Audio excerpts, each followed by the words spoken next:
मैं आज नेहरू की जयंती पर जो दो चार बातें आपसे करूंगा शेयर, और वो कितने सरल चित्त व्यक्ति थे उस पर भी हम चर्चा करेंगे।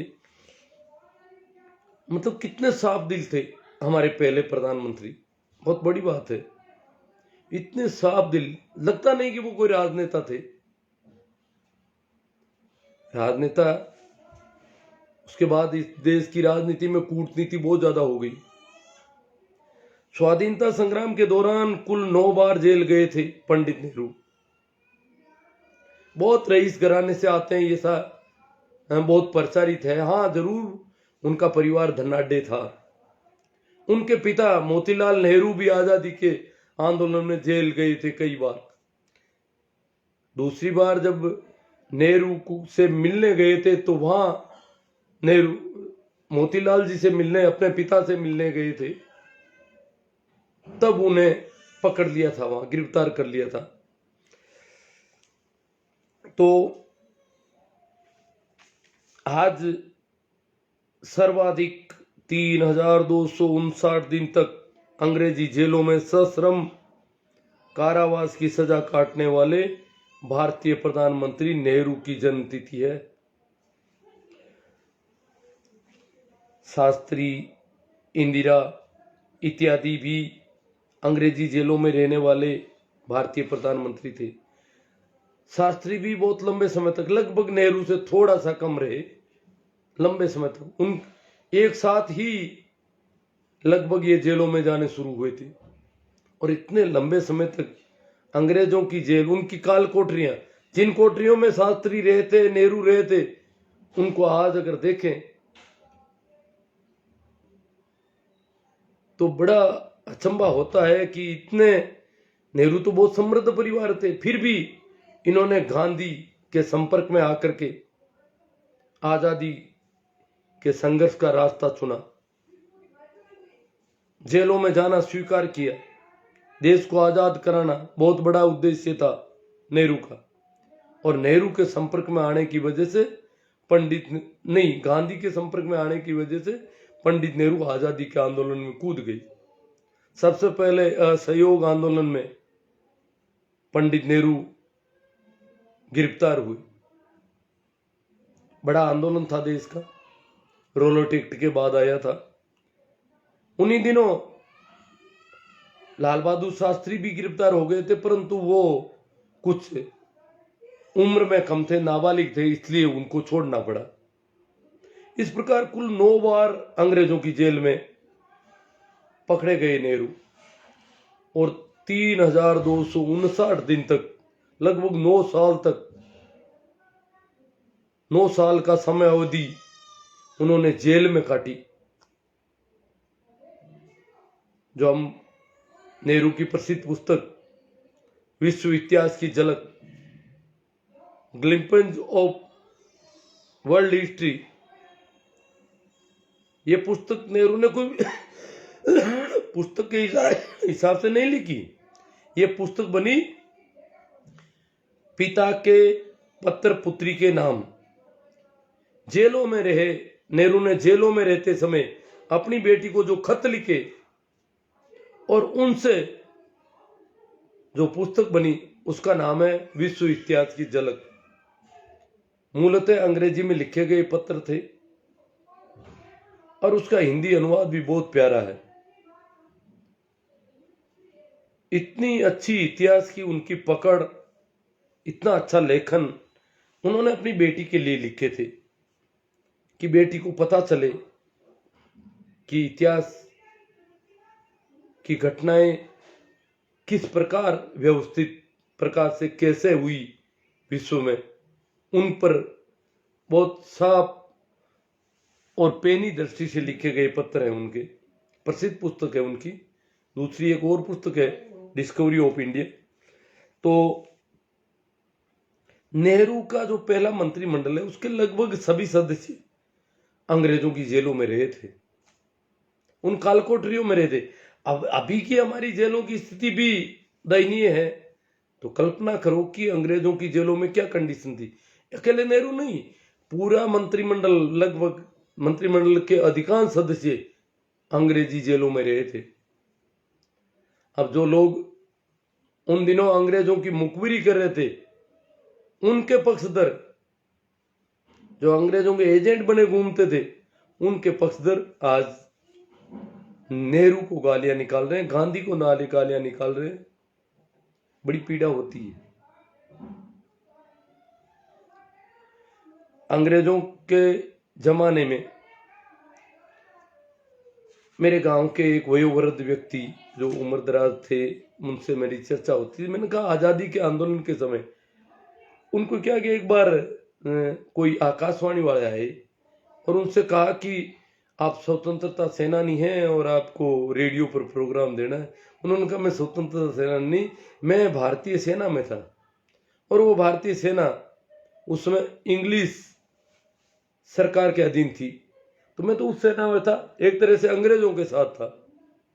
हमारा वो कह रहे थे कि आजादी क्या, हम भी देखते थे गांधी, नेहरू, ये लोग आजादी के लिए जब लड़ रहे थे और दिल्ली में हमने उनके जलसे देखे, हम तो बहुत दूर से देखते थे। क्यों? हमारा मन चाहता था कि हम उनके साथ, परंतु हम नौकरी ऐसी कर रहे थे, अंग्रेजों की नौकरी कर रहे थे, इसलिए हम उस जलसे में सम्मिलित नहीं हो सकते थे। और उस जलसे के प्रति जो हमारी सहानुभूति थी वो भी अगर प्रकट करें तो हम जेल में डाल दिए जाते थे।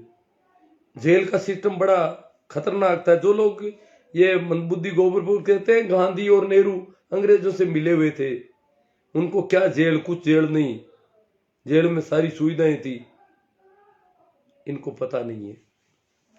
उन्होंने इतने रईस खानदान का व्यक्ति कैसे, वो तो नेहरू की वजह से, गांधी की वजह से नेहरू आजादी के आंदोलन में कूदे थे। और गांधी का जो सिस्टम था उसको अपनाया था। वो शिष्य थे, प्रमुख शिष्यों में थे। लाल बहादुर शास्त्री थे तो वैसे ही गांधी की तरह सादे जीवन वाले थे, परंतु नेहरू भी उपवास करने में, भूखे प्यासे रहने में और कठोर जीवन जीने में। नेहरू को जुर्माने के साथ जब छोड़ने का अंग्रेजों ने कहा तो नेहरू ने कहा मैं जुर्माना नहीं दूंगा, वापस डाल दिया जाए जेल में, भले ही मुझे छूटने का शौक नहीं है। मतलब इतना इस प्रकार से वो विरोध है। अब ये कह रहे हैं उनको फांसी क्यों नहीं दी गई, ये कोई पैमाना थोड़ी है। उन्होंने संघर्ष किया है और नेहरू, गांधी के साथ रहकर संघर्ष करना, बिल्कुल गांधी का बहुत सारे नियम थे, बहुत बड़े अनुशासन थे। कहते हैं कि गांधी के साथ बहुत बार जेल में रहे थे पटेल, और एक बार पटेल सुबह के नाश्ते में गांधी खजूर खाते थे, रोज के 10 खजूर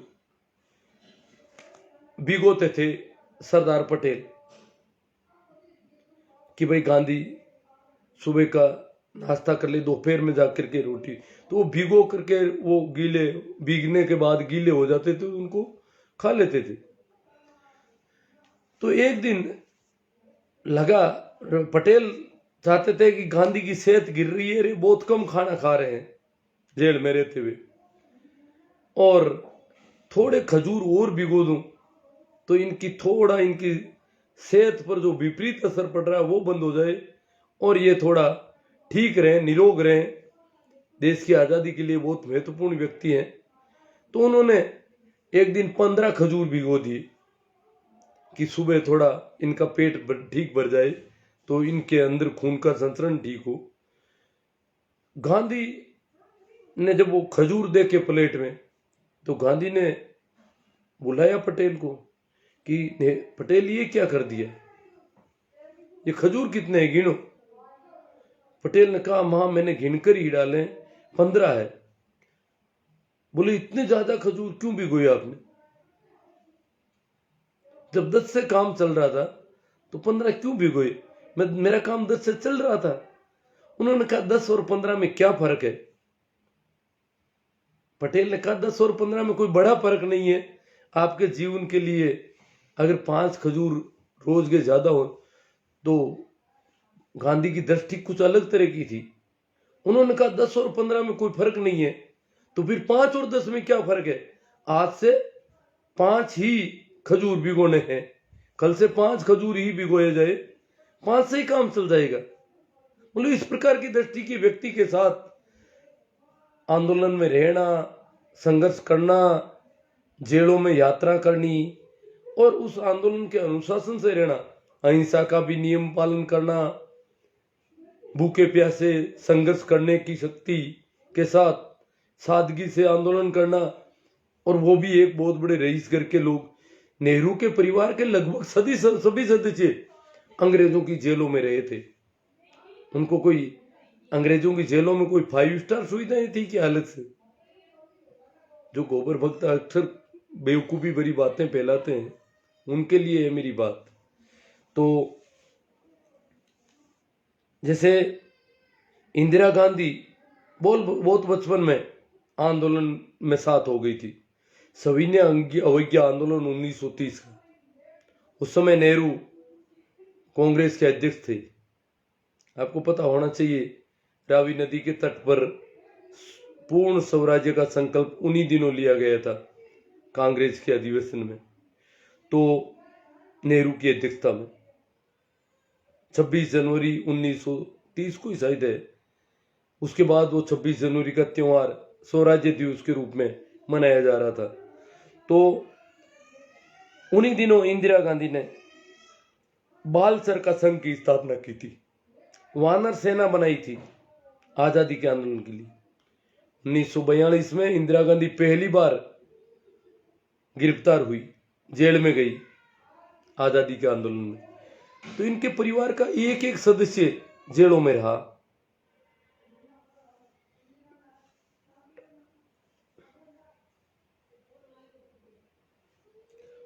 उन्नीस में कहते हैं कि इंदिरा गांधी, जब नेहरू और गांधी या उनके मंत्रिमंडल और जितने भी उस देश के नेता थे, उन्होंने मान लिया कि इस देश में केवल भाईचारे के साथ ही हिंदू और मुसलमान दोनों देश के नागरिक होकर ही देश को आगे बढ़ा सकते हैं, देश को चला सकते हैं।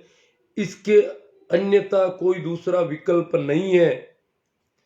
आपस में मारकाट, हिंसा या विद्वेष, जो एक दूसरे सांप्रदायिकता, ये इस देश के सबसे बड़े दुश्मन होंगे। इस देश में ऐसा कुछ भी संभव नहीं है। इस देश को धर्म पंथ निरपेक्षता के रूप में ही आगे बढ़ाया जा सकता है। तो इस मार्गदर्शन के तहत गांधी नोआखाली में डटे हुए थे। वैसे इंदिरा गांधी, दिल्ली में भी बहुत दंगे थे, बहुत मारकाट मची हुई थी। तो गांधी के मार्गदर्शन में 1947 में इंदिरा गांधी भी दंगा प्रभावित क्षेत्रों में काम कर रही थी।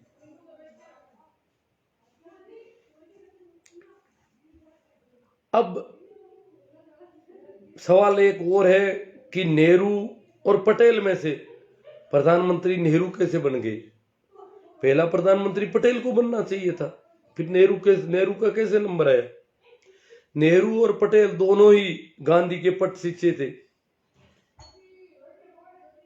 प्रमुख शिष्य थे। और 1942 में कांग्रेस के लगभग सभी नेता जेलों में डाल दिए गए थे। तो लगभग 6 साल तक कांग्रेस अध्यक्ष का चुनाव भी नहीं हुआ था। और ये एक और था कि जो कांग्रेस अध्यक्ष होगा वही इस देश का प्रधानमंत्री बनेगा। ये एक सामान्य मान्यता थी, ये एक तकाजा भी था उस जमाने का। तो 6 साल से अबुल कलाम आजाद कांग्रेस के अध्यक्ष थे। इधर गांधी जी ने राजनीति में आने से स्पष्ट इनकार कर दिया था कि मैं सक्रिय राजनीति में नहीं आऊंगा। तो अब सवाल खड़ा होता है कि कांग्रेस का अध्यक्ष किसको बनाया जाए और प्रधानमंत्री कौन बने इस देश का। लंबे समय से अध्यक्ष पद के चुनाव नहीं हुए थे। 1946 में पहली बार वापस कांग्रेस अध्यक्ष पद का चुनाव होने थे। करीब करीब पूरे भारत में एक ही माहौल था कि सरदार पटेल को कांग्रेस का अध्यक्ष बनाया जाए। पटेल उम्मीदवारी में थे, परंतु पटेल भी गांधी के प्रमुख शिष्य थे, परंतु गांधी को नेहरू के मॉडर्न विचार बहुत पसंद थे। गांधी पूरी तरह से दकियानुसी व्यक्ति नहीं थे। तो नेहरू के जो मॉडर्न आधुनिक विचार थे वो गांधी को बहुत पसंद थे। पटेल के बजाय नेहरू के विचारों से गांधी के मन में थी कि नेहरू प्रधानमंत्री बनना चाहिए। तो उन्होंने पटेल को मनाया कि अपनी उम्मीदवारी वापस ले ले, निवेदन किया और पटेल ने अपनी उम्मीदवारी वापस ले ली। और इस प्रकार नेहरू ने गांधी को, पटेल के बजाय नेहरू को गांधी ने प्रधानमंत्री के लिए प्रपोज किया अपनी तरफ से।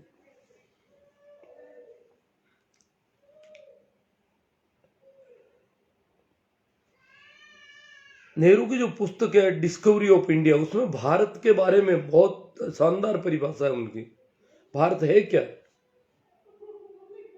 उनका भारत एक खोज है। भारत कोई भूभाग, क्षेत्रफल, ये ऐसा नहीं है। तो बहुत ही टैलेंट वाले व्यक्ति थे।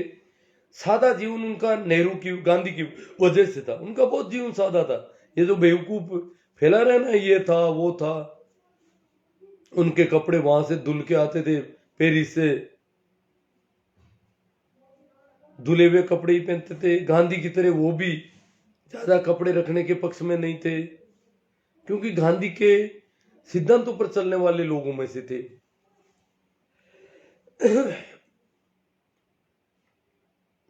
तो ये बात तो बिल्कुल बेवकूफी भरी है कि नेहरू को जो इतने लंबे समय तक सश्रम कारावास काटना पड़ा, उसमें नेहरू को अंग्रेजों की तरफ से कोई सुविधा थी।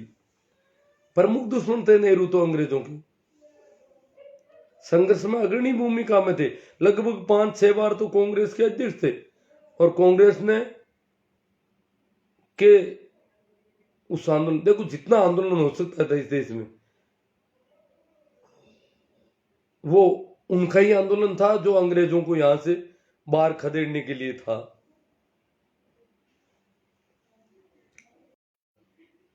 बहुत अलग तरह की परिस्थितियां थी। नेहरू के सामने एक ऐसा भारत था जिसमें आदमी की औसत उम्र 32 साल थी। स्वास्थ्य सेवाएं नहीं के बराबर थी। भोजन की तंगी थी। देश में अन्न का संकट था। बीमारियों और महामारियों से गुजर रहा था देश। और इन बीमारियों और महामारियों के से लड़ने के लिए पूरे इतने बड़े भारत में केवल 15 मेडिकल कॉलेज थे। इलाज का कोई सिस्टम ही नहीं था। वो तो ये तो आजादी के टाइम का जो वर्णन हम देखते हैं, मैं मेरे बचपन की बताता हूं। हमारे अड़ोस पड़ोस के गांव में भी कहीं कोई स्वास्थ्य कर्मी नहीं था।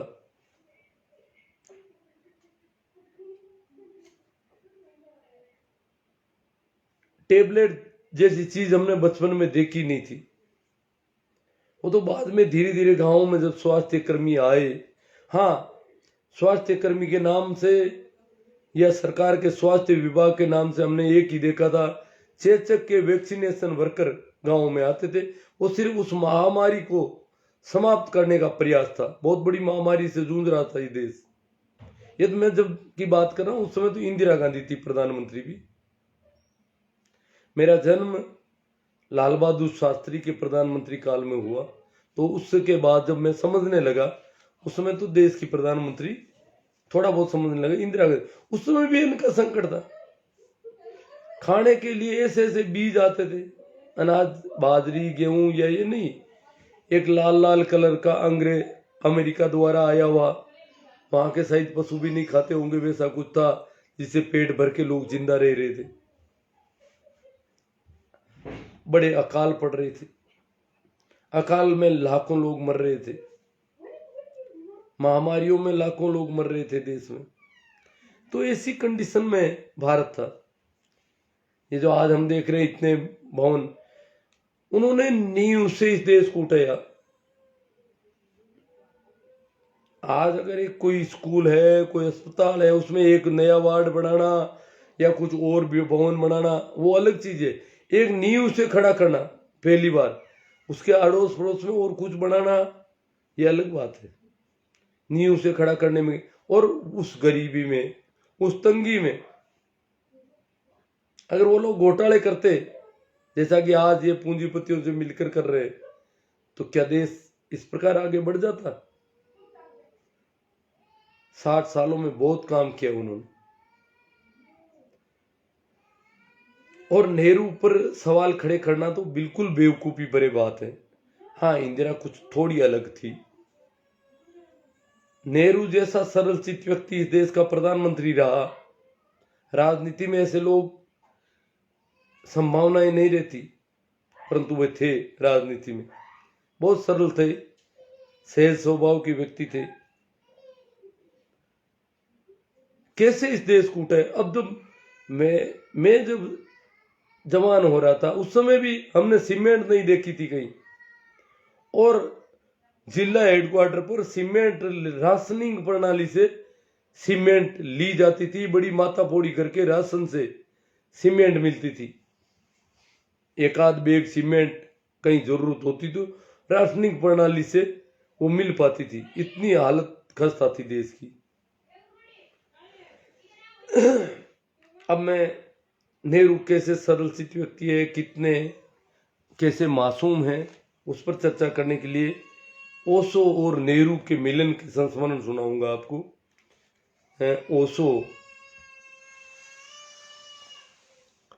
ओशो पागल बाबा के साथ रहे थे बचपन के दिनों में। पागल बाबा एक नामचीन साधु थे, पंडित नेहरू के गुरु थे। पंडित नेहरू ही नहीं, शेख अब्दुल्ला से लेकर के भारत की सभी नामचीन हस्तियों के गुरु थे पागल बाबा, और ओशो उनके साथ रहते थे। मैं वो सारा घटनाक्रम आपको सुनाऊंगा। तो कहते हैं कि पागल बाबा का और ओशो का पहला मिलन, ओशो बचपन के थे, नदी तैर रहे थे, बाबा भी तैर रहे थे, ओशो भी तैर रहे थे। बाबा को ओशो ने पीछे छोड़ दिया। उस समय उनका नाम रजनीश था। पीछे छोड़ दिया तो पागल बाबा को आश्चर्य, वो बहुत अच्छे तैराक थे। वापस जब तीर पर बैठे दोनों, पागल बाबा उनकी तरफ देखते रहे और उनको लगा ये कोई अलग तरह का आदमी है। उन्होंने दोस्ती गांठ ली, एक बूढ़ा एक जवान। जवानी क्या, पढ़ रहा था, विद्यार्थी था। दोस्ती हो गई दोनों में। अब पागल बाबा ने उस समय ओशो के चरण छुए, एक बच्चे के चरण, एक देश का माना हुआ साधु छू रहा। पागल बाबा का नाम पागल बाबा इसलिए था, वो पागलों जैसी हरकतें करते थे। कई बार जब चाहे पागलों जैसी हरकतें शुरू कर देते थे। तो ओशो को पागल बाबा अपने साथ रखने लगे जहां भी जाते, और हरकतें ये कि जहां भी जाते, जिसके यहां मेहमान होते, उसको ये कहते कि इसके चरण छुओ। जैसे जहां भी जाते तो पहले तो वो देखते कि बैठने के लिए क्या व्यवस्था की है। वो चरण छूने के लिए आते पागल बाबा के, पागल बाबा मना कर देते, नहीं मेरे चरण नहीं, पहले इस बच्चे के चरण छुओ, मैं भी इसके चरण छूता हूं, और उसके बाद मेरे को। ये संभावना है बहुत बड़ी थे इसकी, इस जगत की। और बाद में फिर बैठने के लिए जो उनके लिए आसन होता, उन्होंने वो कहते कि ये तो मेरे बैठने के लिए, इसके लिए कहां है, इसके लिए मेरे से भी थोड़ा ऊपर बढ़ाओ, और वहां जाके बिठाते उनको। इस प्रकार की हरकतों से लोग कह रहे थे पागल बाबा ज्यादा पागल हो गए। उस समय के प्रसिद्ध बांसुरी वादक पन्नालाल घोष के वहां पागल बाबा मेहमान थे। पन्नालाल घोष पागल बाबा के सामने आके चरण छूने लगी तो उन्होंने मना कर दिया, नहीं भाई, चरण पहले उनके छुओ, फिर बाद में देख लेना मेरे। तो पन्नालाल घोष माने वे विश्व प्रसिद्ध बांसुरी वादक थे, उन्होंने एक बच्चे के चरण छुए, रजनीश के चरण छुए। तो रजनीश ने कहा कि इसने चरण ढंग से नहीं छुए, अंदर से मन में अलग है यूं ही झुक रहा है, झुकाया जा रहा है जैसे जैसे जबरदस्ती था, और इतने बेहुदे ढंग से इसने नमस्कार किया है कि मैं इसके एक थप्पड़ लगाऊंगा। पागल बाबा ने कहा लगा थप्पड़। और रजनीश ने कहते हैं कि इतने विश्वविख्यात बांसुरी वादक के थप्पड़ लगा दी। पर तो वो तो पागल बाबा के शिष्य थे, उन्होंने फिर भी वो सब कार्यक्रम हुआ। बाद में लोग डरने लग गए, पागल बाबा को लोगों ने बुलाना बंद कर दिया। वो एक ऐसे बेहुदे लड़के को साथ में रखते हैं जिसके पैर छूने पड़ते हैं, और वो तरह जैसी हरकतें करता है उसको कुछ भी ना नहीं देते, जैसा वो कहता है वैसा करवा लेते। तो इस प्रकार के लोग पागल बाबा से भी किनारा करने लगे। जो पागल बाबा के शिष्य थे, मैंने बताया कि इस देश की नामचीन हस्तियां उनकी शिष्य थी। फिर पागल बाबा जब विदा होते हैं इस पृथ्वी से, तो अपने शिष्य मस्तों को इंतजार करते हैं। उसने पागल बाबा को पूछा भी था कि पागल बाबा, अब आप ज्यादा दिन के मेहमान तो नहीं हो, पता नहीं क्यों आप अभी भी यहां पर रुके हुए हो। पागल बाबा ने कहा हाँ मैं जाऊंगा, मैं थोड़ा किसी का इंतजार कर रहा हूं। और उन्हीं दिनों मस्तो नाम का लंबा छरारा नवयुवक वहां आता है, जवान, और वो आकर के पागल बाबा के पास आता है कहीं से, और आकर के चरण छूने लगता है। पागल बाबा मना करते हैं, ये क्या कर रहे हो, चरण पहले इनके छू। तो मस्तो एकदम से रुक जाते और जाकर के उनके चरण छू लेते। फिर पूछते हैं अब आपके छू लूं, कहा अब छू लो मेरे। इस प्रकार मस्तो तो खुद साधु थे। तो मस्तों को पागल बाबा कुछ काम देते हैं। मुख्य रूप से काम ये देते हैं कि ये जो व्यक्ति है, ये बच्चा जो है पढ़ेगा तो पढ़ाई की सारी सुविधाएं तुम्हें करनी है, जो भी चाहिए, चाहे इसके लिए कुछ भी करना पड़े, खर्चे का प्रबंध वो व्यवस्था करनी है। और मैंने वादा कर लिया इससे कि ये एमए करेगा, इसलिए एमए तक इसको पढ़ना है। ये पढ़ना नहीं चाहता था, परंतु मैंने इससे वचन ले लिया है, इसलिए अब एमए तक पढ़ेगा। और इस दौरान भी हो सकता है इसके ऊपर कोई खतरा आ सकता है, तो वो रक्षा की जिम्मेदारी मैं सौंप करके जाता हूं। बाद में भी इसके जीवन को खतरा आ सकता है, क्यों ये बहुत बेबाकी से बोलेगा। जब मुकर होगा तो पता नहीं क्या क्या कितने खतरे मोल ले सकता है। और ये जीवन इसका लंबा चलना चाहिए, कुछ संभावना जिसकी कम है, क्योंकि इस प्रकार जब बात होगी तो लोग मारने को दौड़ेंगे। तो इस प्रकार की हिदायत दे करके पागल बाबा उसको कहते हैं कि पंडित नेहरू वगैरह सबको, जो भी अब आने वाले समय के इस देश के, पंडित नेहरू उस समय प्रधानमंत्री बन गए थे, हैं, उन सब को ये मेरी तरफ से कह देना कि इसका विशेष ख्याल रखा जाए। यूं करके पागल बाबा विदा हो जाते हैं, यहां से चले जाते हैं। उसके बाद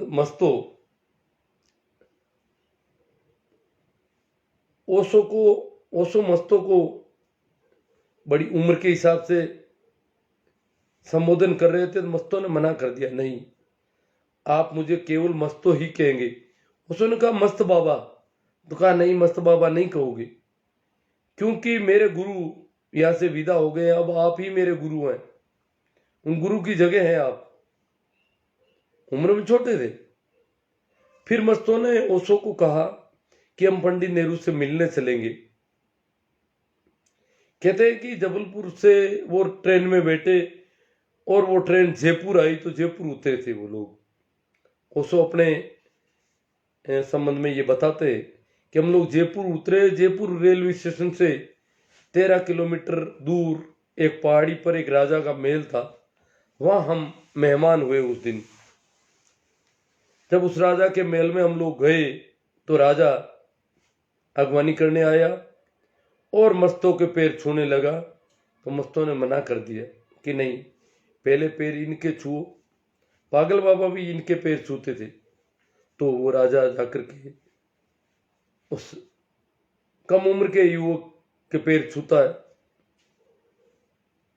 रजनीश मस्तों से कहते हैं कि पैर ठीक ढंग से नहीं छुए, ये तो राजा है और राजा की अपनी अकड़ होती है, और छोटी उम्र के आदमी के पैर छूने पड़े तो थोड़ी दिक्कत भी आती है। तो उन्होंने कहा कि पैर ढंग से नहीं छुए, कह दो कि एक बार और प्रयास कर ले। तो दूसरी बार वो विनम्र होकर के उनके पैर छुए, और फिर अंदर जाकर के जो महिलाएं थी, रानियां थी, उनको भी सबको समाचार दिया कि कोई साधु मेहमान आए हैं और आप लोगों को छोटे वाले साधु जो हैं उनके पैर पहले छूने हैं। तो महिलाएं थी, उनमें तो ज्यादा अहंकार वाली होती नहीं, उन सब ने आकर के पहले रजनीश के पैर छुए, फिर मस्तों के छुए, यूं करके ये घटनाक्रम उसको बताते। फिर शाम को भोजन के बाद वो राजा उनसे पूछते हैं कि आपका कल का क्या कार्यक्रम है, ताकि मुझे इसकी थोड़ी सूचना दें आप, ताकि मैं उस तरीके से जो कुछ कर सकूं। तो मस्तों ने बताया कि हम पंडित नेहरू से मिलने जा रहे हैं दिल्ली। तो राजा ने कहा कि आप ऐसा करो, जब यहां से दिल्ली जा रहे हो तो यहां से मेरी कार ले जाओ, ताकि सहूलियत रहेगी आप लोगों को। तो मस्तों ने ओशो से पूछा क्या हम कार ले लें? उसने कहा भले ही ले लो कार, तो पर हम सुबह जल्दी यहां से निकलेंगे फिर, और मैं नहीं चाहता कि अब हम सब लोग मिल लिए, मैं नहीं चाहता कि ये लोग हमें विदा करने के लिए हमारी वजह से जल्दी उठे और ये कुछ ऐसा कुछ करे, क्रियाक्रम कोई कर्म कांड करे, ऐसा मैं नहीं चाहता। तो राजा ने कहा कि नहीं, हमने हमारे हिसाब से उठेंगे, आपको जब निकलना हो रात में जब भी, ये ड्राइवर आपके पास सो रहा है, इसको जगह देना और आप अपने आप निकल जाना, भले ही किसी प्रकार का कुछ नहीं करेंगे। तो इस प्रकार वो निकले। कहते हैं कि पंडित नेहरू से उसको बताते हैं कि हम जब मिलने गए तो वहां वेटिंग रूम में मोरारजी देसाई विराजमान थे और उनको टाइम दे रखा था पंडित नेहरू ने, भारत के प्रधानमंत्री थे, नेहरू ने टाइम दे रखा था मोरारजी से मिलने का। मोरारजी उस समय मुंबई के मुख्यमंत्री थे। जिन लोगों को पता नहीं है मुंबई क्या थी, मुंबई उस समय एक भारत का बहुत बड़ा प्रांत था, गुजरात भी उसमें शामिल था, महाराष्ट्र भी था, काफी बड़ा प्रांत था। तो मुंबई के मुख्यमंत्री उनसे मिलने आए हुए थे और उन्होंने जो पर्ची भेजी उसके हिसाब से उनको मिलना था। अब उनकी बारी थी। इसी समय में ओशो और मस्तो पहुंचते हैं। ओशो और मस्तो के लिए ऐसी कोई रुकावट थी नहीं पंडित नेहरू के यहां पर कि उनको पर्ची भेजनी पड़े और वो बाद में मिलने जाए। जैसे ही वो पहुंचे तो उन लोगों ने जगह दे दी कि चलिए आप अंदर। तो मिलने का कायदे से टाइम तो मोरारजी देसाई का था, बीच में ही ये लोग आ गए तो ये चले गए अंदर। वहां जाते ही पंडित नेहरू झुकने के लिए आगे हुए तो मस्तों ने मना कर दिया कि पहले चरण इनके छू। पागल बाबा भी इनके चरण छूते थे। तो पंडित नेहरू के बारे में वो कहते हैं कि जब वो चरण छुए उनने तो मुझे लग गया उस समय कि आदमी बहुत ही सरल चित है राजनीति में होकर के। इस प्रकार सहजता से एक छोटे भारत का प्रधानमंत्री एक छोटी उम्र के एक विद्यार्थी के चरण छू रहा है, लग नहीं रहा कि ये कोई आदमी भारत का प्रधानमंत्री है। इस प्रकार से वो चरण छू रहे थे। फिर उन्होंने मस्तों के चरण छुए और फिर वो लोग बैठ गए। बैठने के बाद मस्तों ने पंडित नेहरू से कहा कि आप जिस किसी भी विषय में जरूरी समझते हैं और कुछ चर्चा करना चाहते हैं, उसके संबंध में आपके लिए आपको से कौन सी चर्चा होनी चाहिए आप कह दें और इनसे आप चर्चा कर लें। एक विद्यार्थी से भारत के प्रधानमंत्री को चर्चा करने के लिए मस्तो कह रहे कि आप कोई भी सवाल, कोई भी विषय, किसी पर भी चर्चा करने के लिए इनसे चर्चा कर ले। आप अपनी तरफ से बता दें कि किस पर चर्चा होनी चाहिए। तो पंडित नेहरू ने कहा, भारत के प्रधानमंत्री कहते हैं, ये नहीं कहा कि मैं भारत का प्रधानमंत्री एक इस विद्यार्थी से क्या चर्चा करूंगा, शर्म नहीं आती?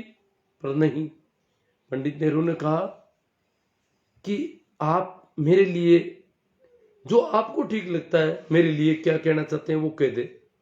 मतलब उन्होंने अपनी तरफ से कोई विषय ही नहीं रखा कि आप मेरे लिए जो कहना चाहते हैं वो कह दे, मेरे लिए क्या उचित है वो आप कह दें। यहां से चर्चा शुरू होती है। और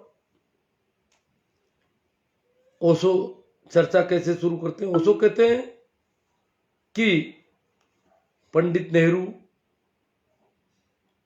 आपको आज ये जो दिन देखने पड़ रहे हैं, इसमें आपकी कोई पुरानी भूल है, आपके किसी पहले वाले जन्म की कोई भूल है या पुरानी भूल है कि आज आपको ये दिन देखने पड़ रहे हैं। बाकी आप जैसा सरल चित्त व्यक्ति, इतना सहज व्यक्ति इस राजनीति में, ये आपके लिए एक दंड है। मतलब ओशो के हिसाब से एक बड़े साधु, बहुत सरल व्यक्ति के रूप में थे पंडित नेहरू। उसने कहा कि आपको ये 2 दिन देखने पड़े, ये किसी भूल, किसी गलती और किसी गलत राह की वजह से देखने पड़ रहे हैं। बाकी आपका जीवन तो कुछ और तरह का होना चाहिए। कहते हैं कि इतना सा सुनते ही पंडित नेहरू जार जार रोने लगे, आंखों में आंसू आ रहे नेहरू के। और 45 मिनट की वो मुलाकात थी उनकी। ओशो कहते हैं कि 45 मिनट की मुलाकात में बहुत गर्वित व्यक्ति थे, बहुत आर्द्रता थी उनके दिल में, ठंडक थी, नमी थी, उनकी आंखों में नमी थी। ओशो कहते हैं कि वो 3 बार रोए, 3 बार उनकी आंखों में यकायक आंसू आने लगे। ऐसा घटा भारत के प्रधानमंत्री और नेहरू के पहले मिलन के दिन। और अंत में नेहरू ओशो से कहते हैं कि मैंने इंदिरा को मैसेज कर दिया है, रवानगी के वक्त को कहते हैं। इंदिरा उस समय विदेश में थी और वो कल तक पहुंच जाएगी। आप कल के लिए और आ जाएं, एक दिन और आ जाएं, ताकि इंदिरा से आपकी मुलाकात करवा दूं। तो इन्होंने हाँ भर ली, चलो कल आ जाएंगे। और कहते हैं कि पंडित नेहरू बाहर आए ओशो को विदा करने के लिए। बाहर आने के बाद और वो सारा, ओशो कहते हैं कि उस दिन से मोरारजी मेरे से उस दिन से ही चिढ़ने लग गए थे। उनका बहुत समय चला गया था, उनके मिलने का टाइम था और इस छोरे के साथ नेहरू घूम रहे थे। एक लकड़ी के खड़ाऊ पहने हुए ओशो बाहर निकले, साथ में नेहरू चल रहे हैं उनके।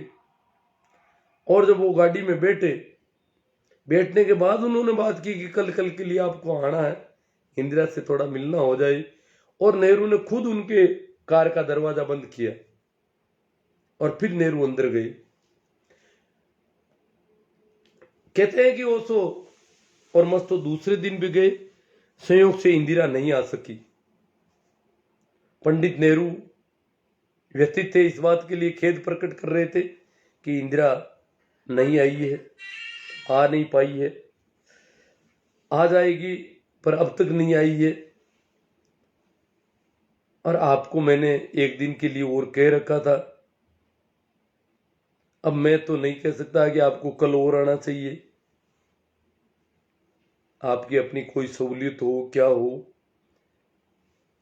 और मैं चाहता हूं कि इंदिरा से मुलाकात जरूर हो, ये मेरी, इसीलिए मैंने उसको वहां से बुलाया है, परंतु आज मुलाकात हो नहीं पा रही है। संभव हो तो कल आप एक बार और आ जाएं।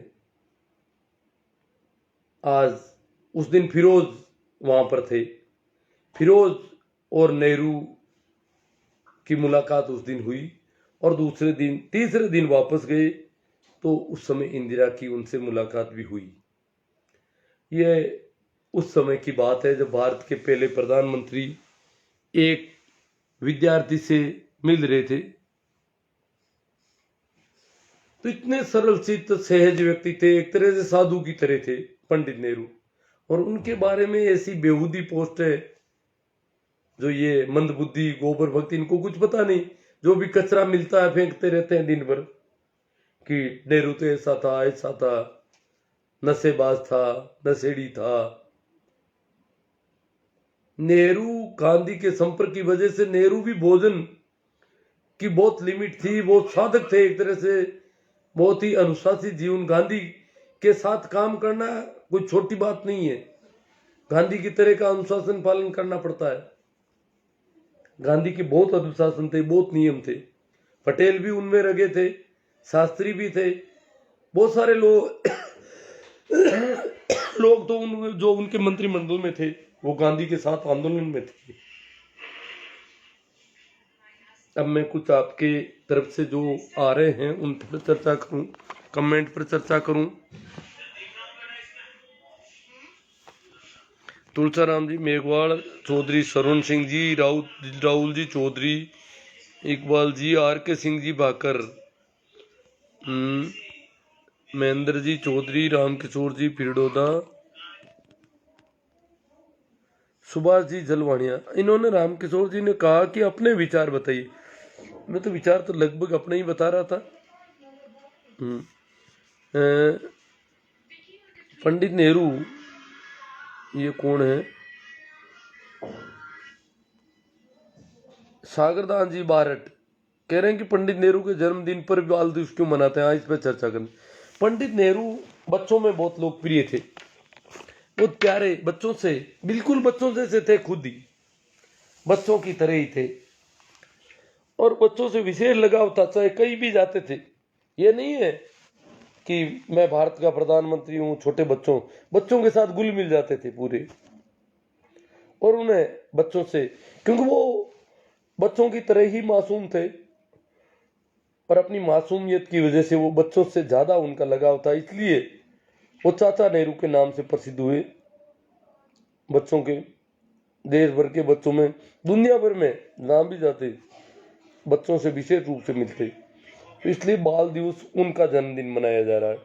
पीके human sir, Harji Ram ji Saran human, पीके ह्यूमन जी अभी मिल गए थे अपने बच्चे के साथ, बोले मेरे बच्चे की बहुत तमन्ना थी, संयोग से रास्ते में मुठभेड़ हो गई, तो कि भाई कभी हम मिलेंगे, कि मेरा छोटा सा बच्चा उनका बहुत ही, ये आपका, वो कह रहे थे पीके ह्यूमन की आपका सबसे छोटा फॉलोवर है। अब कुछ बच्चे भी, मुझे भी बच्चे सुनते हैं, ये बात मुझे तब पता चली जब लॉकडाउन के दौरान एक मित्र का फोन आया मेरे पास, बोले कि बच्चों को बाहर नहीं निकलने दे रहे हैं, और क्योंकि लॉकडाउन था, शहर में रह रहे थे, तो गली के बाहर भी बच्चे निकल नहीं पा रहे थे, रोक रखा था प्रशासन ने। तो उन्होंने कहा कि आप मेरे इस बच्चे से थोड़ी बात कीजिए, ये आपका फॉलोवर है, छोटा सा है परंतु आपको सुनता है, आपसे इसका प्रेम है। तब मुझे पता चला कि कई परिवारों के बच्चे भी परिवार के साथ मुझे सुनते हैं, मेरी बात मुझे जानते हैं, मेरे नए नए मित्र हैं। फॉलोवर के तो मैं पक्ष में नहीं कि कोई किसी का फॉलोवर हो, फेसबुक में उसे फॉलोवर कहा जाता है। हजी राम जी सारण, हाँ राम राम जी, हीरालाल जी दिवरैया, लाइव तो सही चल रहा है। नसीरदान जी जाखंड, नसीरदीन जी, जाखंड नसीरुद्दीन जी, राम राम जी, भाई शोभा राम जी खुड़कुड़िया, मेहराम जी निर्मल, प्रणाम गुरु जी। वास्तव में एक सचेतक समाज सुधारक हो, हमारे मार्गदर्शक हो, और आपसे हमें बहुत सी जानकारियां मिली है जिनका अनुसरण हम अपने जीवन में यथासंभव प्रयास करेंगे। ये मेहराम जी निर्मल के कथन है। मनीष जी जांगीड़, रामचंद्र जी पिचकिया, खीमा राम जी चौधरी, थोड़ा जुकाम हो रखा है मुझे, नेम जी सोमरवाल, सागरदान जी भारत सी, और कोई दूसरा भारत जी कह रहे हैं पंडित नेहरू की मृत्यु से पहले 20 नवंबर को बाल दिवस मनाया जाता था। नेहरू जी की मृत्यु के बाद उनकी जयंती बाल दिवस के रूप में मनाया जा रहा है।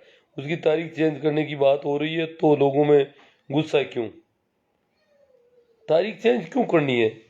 नेहरू बच्चों में बहुत लोकप्रिय थे। भारत जी आपको पता नहीं है, गोबर भक्त आईटी सेल की बातें आपको पसंद आ रही है, आपको पता नहीं है कि नेहरू बच्चों में कितने लोकप्रिय थे। एक तरह से बच्चों की तरह थे वो। तो अब तारीखें चेंज करना, नाम चेंज करना, ये वर्तमान सरकारों का काम रह गया है। और करना क्या है? अमरा राम जी गुजर, जाजरिया अमरदीप जी, सुरेंद्र जी दिवराया, भाई श्रवण जी गोदारा कह रहे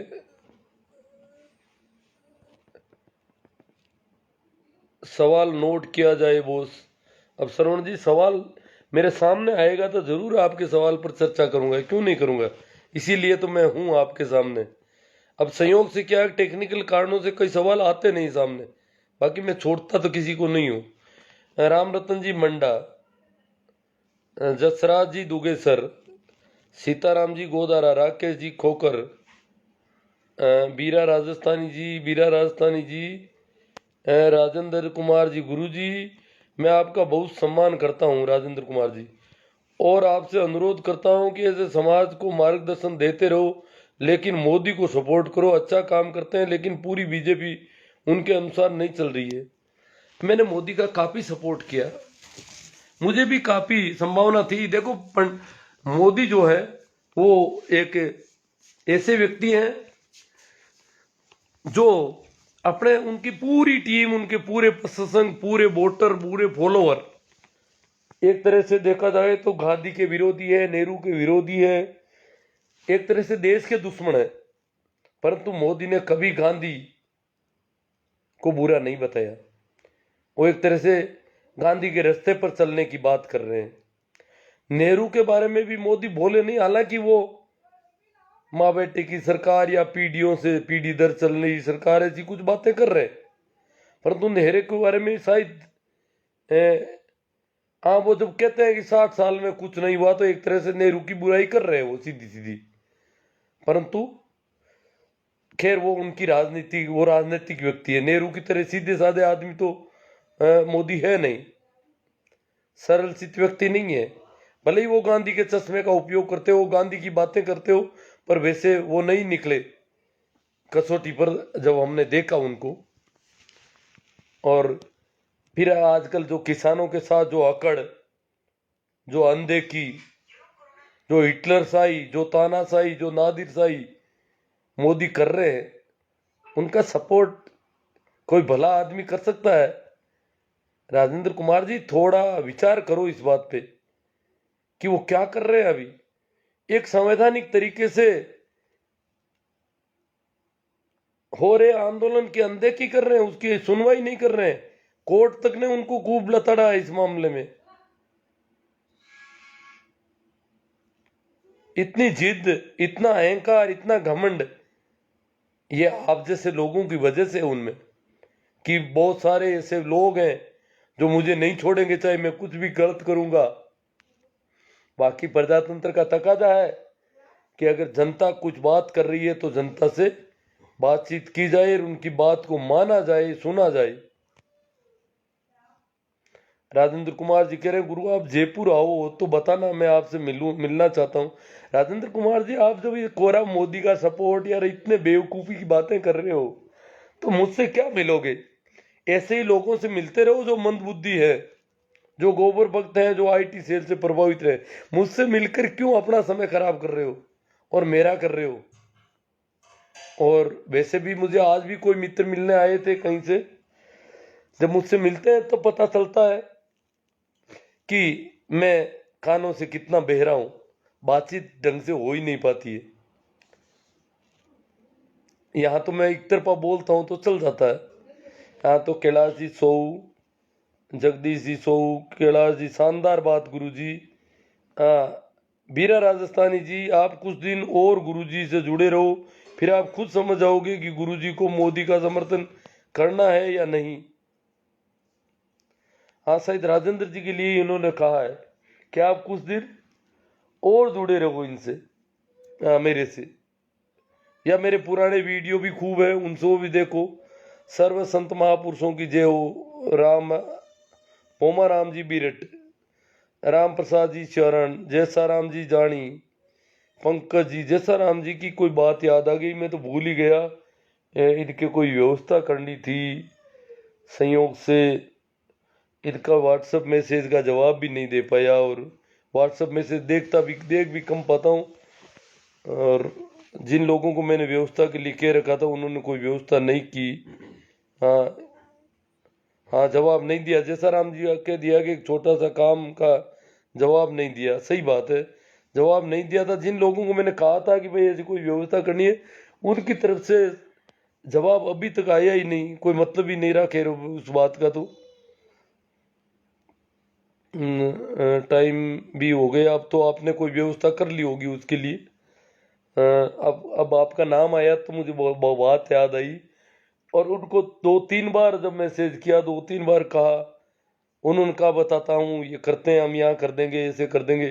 पता नहीं वो भूल गए और उसकी वजह से मैं भी भूलता रहा। कैसा राम जी लेगा, मेरे भी ज्ञान बांट रहे हैं, ले लो। कैसा राम जी लेगा कह रहे। कैलाश जी सो, तुम्हारे से मेरा तो दुनिया में भी नहीं होगा रे मेरे हिसाब से। यो कैसा राम जी को जवाब दे रहे। विकास कुमार जी,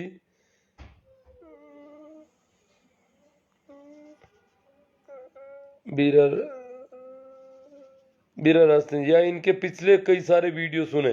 बीरा राजस्थानी राजेंद्र कुमार जी के लिए कह रहे हैं कि इनके पुराने वीडियो भी सुने, आगे नहीं जुड़ पा रहे हो तो। सीताराम जी गोदारा मौरा, मेरे वीडियो अलग अलग नाम से आप यूट्यूब चैनल पर सर्च करके आराम से सुन सकते हो किस विषय पर क्या बोला गया है।